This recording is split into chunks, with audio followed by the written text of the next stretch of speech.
Non, non, je crains pas la mort, je crains plus la souffrance. Et ce qui est tabou, oui, c'est plutôt la souffrance. Pour moi, la mort, c'est un début d'une autre relation avec notre défunt. Vu l'âge que j'ai, 77 ans, donc évidemment j'y pense. Je peux encore vivre jusqu'à 100 ans comme ma mère. Ça me paraît très très long. Mais je pense à ma mort, je l'évoque avec mes enfants qui ne veulent pas en entendre parler, évidemment. Oui, la mort, oui, il faut l'envisager. Il faut envisager sa mort le plus sereinement possible. Pour moi, la mort, c'est un aboutissement, de toute manière, d'une vie. Mais ce qui est surtout à prendre en considération, c'est la souffrance. Sur choisir sa mort, c'est vrai que le terme choisir me fait peur, parce que je pense à mon frère aîné qui choisira sa mort et qui se donnera la mort si les choses deviennent trop compliquées. Et là, dans ce cas-là, ça me fait peur. Ben, c'est sûr que c'est un peu l'inconnu, donc ça fait toujours un peu peur. Je ne veux surtout pas souffrir. Je ne veux surtout pas d'acharnement thérapeutique. Je préfère partir plus tôt que de rester encore en vie quelques mois ou quelques années. En fait, quand on en parle, pas que ça me dérange d'en parler, mais quand même, j'en ai peur. Moi, ça me fait pas peur. Je pense qu'il faut en parler, moi. Alors moi, j'ai des problèmes avec le mot mort. Je trouve que c'est important justement d'en parler aux enfants quand ils sont jeunes, que ça évoque quelque chose chez eux. C'est toujours triste parce que tu perds quelqu'un que tu aimes. Moi, je pense que les gens nous voient toujours de là-haut. Et cet espoir, en fait, qui est une étoile quelque part, avec qui on peut communiquer quand même s'ils sont plus là physiquement. Voilà. Mais c'est nul, cette tête de mort. Bonjour à toutes et à tous.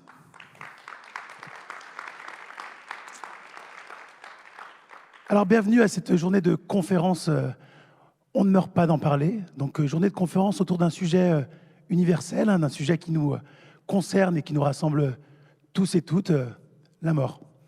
Ça va, tout le monde était au courant du thème, c'est bon? Ouais. Bon, donc sujet universel, mais comme on a pu l'entendre, on se rend bien compte que chaque personne a une relation, un rapport qui lui est propre, qui lui est personnel à la question de la mort. On se rend compte que les émotions, les perceptions, les sentiments, les croyances autour de cette question de la mort sont assez différentes selon les personnes. D'où l'envie de créer une journée comme aujourd'hui, de créer un espace où on va pouvoir pendant une journée parler librement de cette question de la mort, pour pouvoir pendant une journée confronter nos points de vue, nos questions, nos doutes autour de cette question centrale de nos existences. Alors, on se rend compte qu'il existe très peu d'espace dans notre société pour parler de la mort. Et pourtant, on se rend compte quand on ouvre cet espace de discussion, il y a une envie, un besoin d'en parler. Quand on ouvre cet espace de discussion, les gens, souvent, il y a un niveau de discussion assez élevé. Les gens nous parlent de choses qui sont importantes pour eux dans leur vie. D'ailleurs, je vous invite à le tester dès demain au café après le repas de famille. Vous verrez, c'est effet garanti. Donc voilà, l'idée d'aujourd'hui, c'est de prendre ce sujet de la mort tous ensemble, de balayer et explorer ce sujet vaste et passionnant ensemble. Alors, à travers l'intervention de différents spécialistes, mais aussi à travers vos questions, à travers les échanges qu'on va avoir ensemble durant toute cette journée. Alors, on sait aussi que ça peut être un sujet sensible pour les personnes, selon ce qu'on traverse, ce qu'on a traversé. Donc voilà, soyons garants ensemble d'un cadre bienveillant pour cette journée, que chacun, chacune puisse se sentir libre d'aller, de venir, de pouvoir s'exprimer autour de ces questions. Et journée qui, je le pense, sera aussi très vivifiante, ça j'en doute pas. Et je reprendrai les mots d'une écrivaine américaine, Virginia Woolf, qui avait dit « J'ai voulu parler de la mort et la vie a fait éruption comme d'habitude ». Maintenant, je vais laisser la parole et remercier aussi les gens de Centre Ressources, grâce à qui on est là aujourd'hui. Donc, je pense notamment à Nancy Bertouli-Rosati, Isabelle Didier, Ingrid Bensala, Charaville, Florie Thérault, Alain Badeau, Sylvain Bertoloni, Pierre Chambaud et Gilles Didier. Je ne crois que j'ai oublié personne. On a toute l'équipe et Sarah. Nancy, je te laisse la parole. Alors, c'est avec une grande fierté, mais surtout une grande émotion que nous accueillons aujourd'hui au Palais des Congrès pour cet événement « On ne meurt pas d'en parler ». Merci de votre présence, conscient peut-être que pour certains, ce sujet soit peut-être plus difficile. Au Centre Ressources Montélimar, on soutient au quotidien des personnes malades et leurs proches confrontés à l'épreuve du cancer. Et notre mission Et avant tout, d'accompagner la personne, l'être humain dans toutes ses dimensions. Et c'est au cœur de ce lieu de vie que la réflexion autour de la mort a émergé, au contact de ceux et de celles qui sont confrontés réellement ou symboliquement à cette question-là. Et cela fait bientôt plus de 2 ans que nous avons pensé, mûri, organisé cet événement dans l'intention de partager ensemble autour de la mort, dans différents angles de vue, cette question-là. Donc, nous sommes vraiment extrêmement reconnaissants de tous les intervenants de qualité qui sont là aujourd'hui, que vous allez découvrir tout au long de la journée, qui ont accepté d'enrichir cette réflexion commune dans leur propre domaine, avec donc tout d'abord sur le plan médical et scientifique avec le professeur Jean-Yves Blé, qui est, bon, alors je le laisserai se présenter, qui est aussi notre ami Jean-Yves, merci. Jean-Loup, donc, qui est le centre, qui sera accompagné de Jean-Loup, qui est fondateur du centre ressources de Aix, et que je laisserai aussi se présenter, qui est aussi notre ami et qui nous a conduits jusqu'ici aujourd'hui.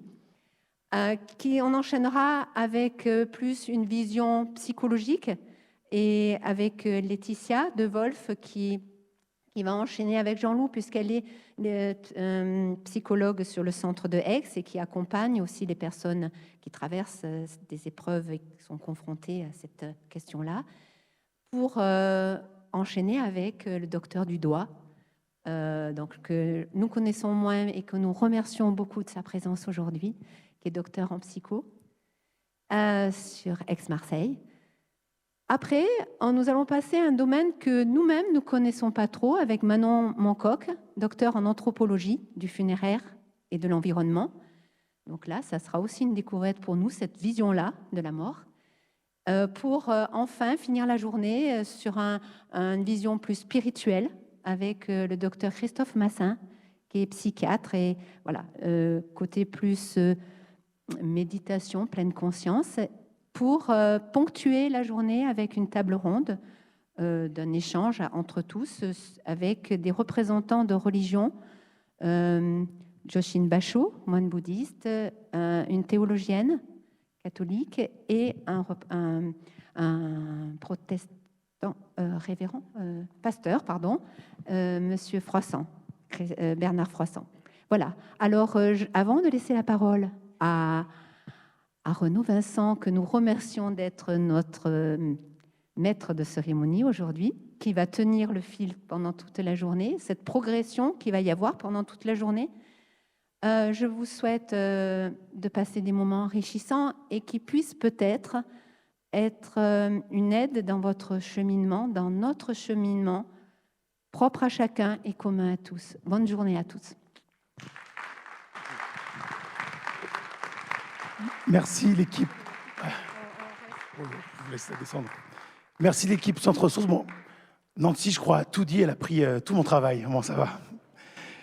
Mais c'est très bien. Donc, ouais, comme je disais, donc 4 thèmes, 4 grandes visions pour aborder le sujet, comme 4 points de vue, 4 entrées dans ce sujet assez vaste. À chaque fois, on prendra entre 1 heure, 1 heure et demie par sujet, voilà, qui sera partagé entre les paroles des intervenants, des intervenantes, et puis avec vos questions et vos échanges à chaque fois.